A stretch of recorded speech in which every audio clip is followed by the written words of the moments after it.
All right, welcome back to the deep dive. You know how this works. You provide the fascinating source material, and we dive deep, pull out the most interesting bits, all for you. So, consider it like a shortcut to understanding something truly remarkable. Yeah, and today's topic, talk about remarkable. We're diving into the story of Sultan Ibrahim, the former ruler of Balkan Bukhara. These sources paint a picture of just immense, almost unimaginable wealth and power, followed by this radical renunciation.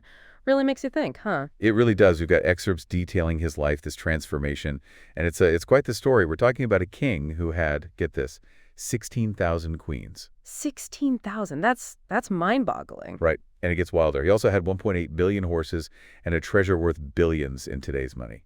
Billions. And yet he walked away from it all. So the big question we're grappling with today is why? What could possibly lead someone to make such a drastic change, and what can we learn from it? Yeah, that's the million-dollar question, isn't it? Or, well, in this case, maybe the billion-dollar question. But before we get to the why, I think it's important to really try and wrap our heads around the sheer scale of Sultan Ibrahim's initial life. Yeah, I mean, the sources don't just say he was rich. They paint this incredibly vivid picture of opulence. Like you said, 1.8 million horses. Can you even imagine the logistics of taking care of that many animals? The food, the stables, the sheer manpower. It's just astounding. And then you've got the 16,000 queens, each with their own entourage, their own quarters. The palace must have been, I don't even know what the word is, gargantuan? It boggles the mind. And to give you a sense of the extravagance, just listen to this.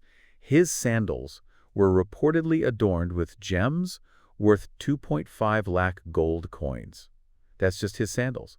So, it really makes you wonder, what must it have been like to live with that level of wealth? Can you even fathom it? I can't even begin to imagine. And it wasn't just about material possessions either. The sources talk about his indulgence in all kinds of pleasures, his love of hunting, even acts of violence against animals. It's a picture of someone deeply, maybe even excessively immersed in the material world. Right.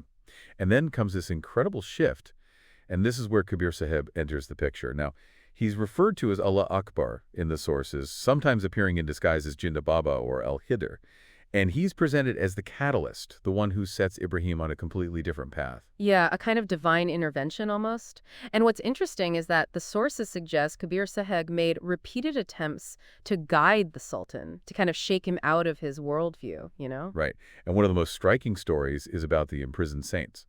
So Kabir Sahib, hearing their plight, rides a buffalo, of all things, right into the royal court. A buffalo in the royal court. That's pretty dramatic. Oh, it gets even better. The buffalo then speaks and says, Allah Akbar is the one sitting on me.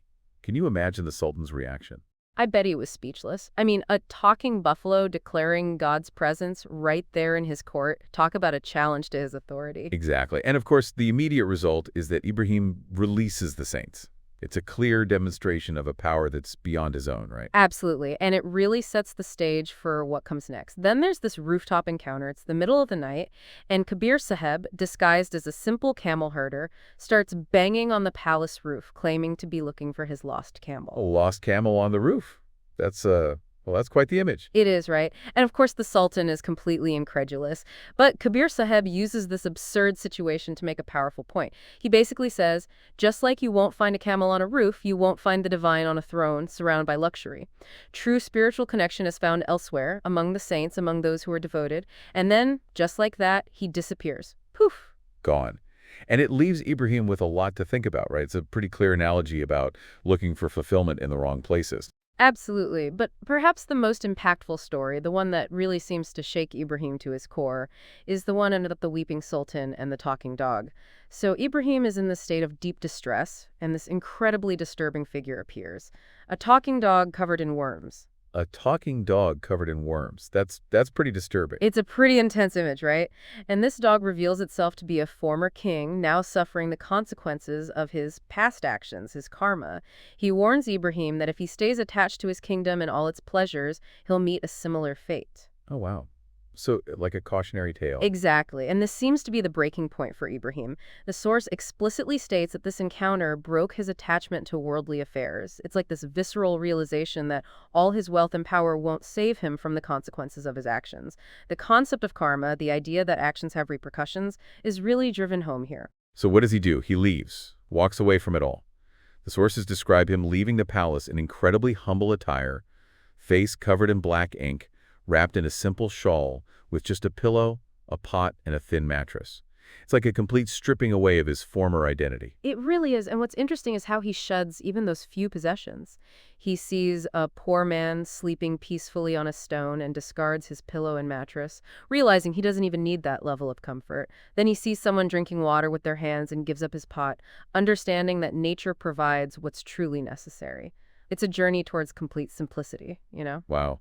So by renouncing his kingdom, Ibrahim becomes a Pakht, which in this context means a devotee, a spiritual master. It's like his kingship shifts from the worldly to the spiritual. Right. He goes from ruling an empire to ruling his own inner world, right? His authority comes from his spiritual understanding, his devotion, not from his wealth or power. And there's this great anecdote that illustrates this new perspective.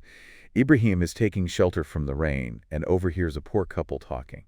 They're saying how if they have a good harvest, they'll be richer than even the king of Balkan Bukhara. I love that. It just shows how relative wealth is, right? Totally.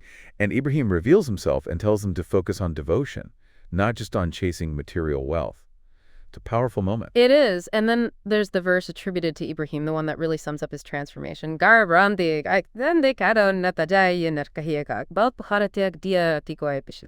translation emphasizes that those who cling to even basic worldly attachments are insignificant, while he gave up entire kingdoms. There's a deeper meaning there, something beyond just giving up material things. It speaks to a whole different level of detachment, doesn't it? It does, and this is where the concept of past lives comes in. The sources mention Ibrahim was Suman Manyar in a previous life, a man who made a huge sacrifice and witnessed God Kabir bring his son back to life.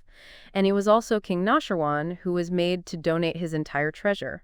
So there's this thread of karma running through his different lives. Right, and the idea is that his birth as this incredibly wealthy sultan was due to good deeds in past lives.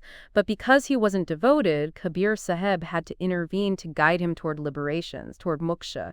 It suggests there's a bigger plan at play, you know? Like he was destined for this spiritual journey. Exactly, and there's a verse from the Omar Grant by Saint Gurubdas Ji that lists Sultan Ibrahim alongside other major spiritual figures like Guru Nanak and Saint Dadu, all of whom were liberated by Kabir Saheb.